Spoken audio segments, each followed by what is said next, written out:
За эхний асуудал Монгол Улсын 2014 оны төсвийн тухай, хүний хөгжил сангийн 2014 оны төсвийн тухай хуулиудад өөрчлөлт оруулах тухай, нийгмийн даатгалын сангийн 2014 оны төсвийн тухай хуульд нэмэлт өөрчлөлт оруулах тухай хуулийн төслүүд 2 Септембрэл гишүүн.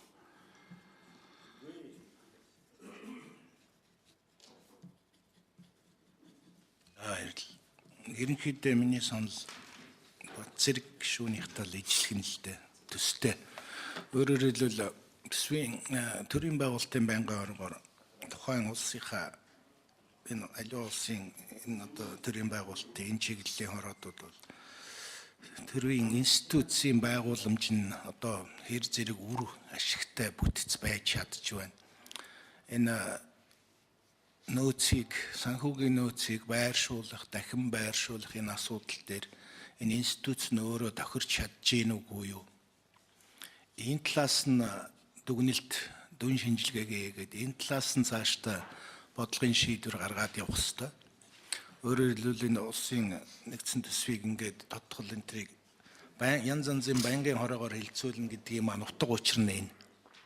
Ялангуяа манай байнгын хороон дээр энэ нэг хөндөгддөг асуудал болох энэ төрийн байгууламж бий болгосон одоо оршин буй төрийн байгууламж маань Монгол улсын эдийн засгийн энэ гүйцэтгэлийн үр ашгийг хангаж чадж гэнэ үү, эсвэл сөрөг татдаг хүчин зүйл болчиход байна уу гэдэг дээр гүнзгий дүн шинжилгээ хийх хэрэгтэй. Ерөнхийдөө бодит байдал дээр бол манай улсын өнөөдрийн байгаа институцийн бүтц маань Монгол улсын эдийн засгийн реформыг хийх, эдийн засгийг үр ашигтай хөгжүүлэх, энэ төсвийг хамгийн үр ашигтайгаар байршуулах, төлөвлөх энэ бүхэнд бол саад болж байна. Энэ талаас нь биднээс бол одоо дараагийн асуудлууд хандах хэрэгтэй. 15 онд засаг захиргааны шинтгэл ер нь хийх ёстой юу Монгол улс? 16 онд, 17 онд хийхгүй л ингээл яваад байх юм. Тэгэл нэг хэдэн төсвийн ерөнхийлөн цагирагчтай тэднээс нь тэгэл нэг төсвөө сангийн ямар батлуулж яваад их хурлаар батлуулж яваад тэгэл ингэсгийг л тэр албан тушаал руу хүмүүс их шуурдаг. Тэг байгаа хэдэн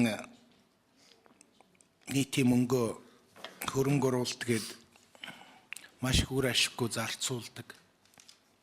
Энэ бүх гажигууд маань яг юуны гажиг?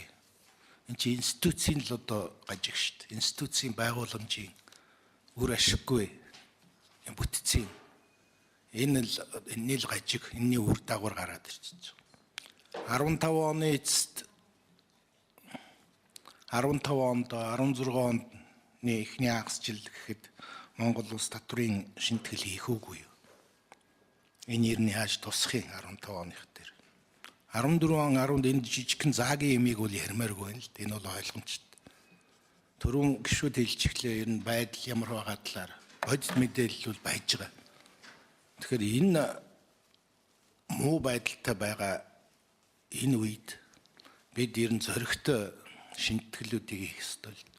Тийм учраас энэ засаг захиргааны реформ гэдэг маань энэ төрийн байгууламжийг яаж сайжруулахыг хамгийн үр ашигтай ямархуу бүтц рүү оруулахыг гэдэг л асуудал шүү дээ. Тэгээ энэ асуудлыг энэ хороо хөндөхгүй л өөр ямар хороо хөндөх юм.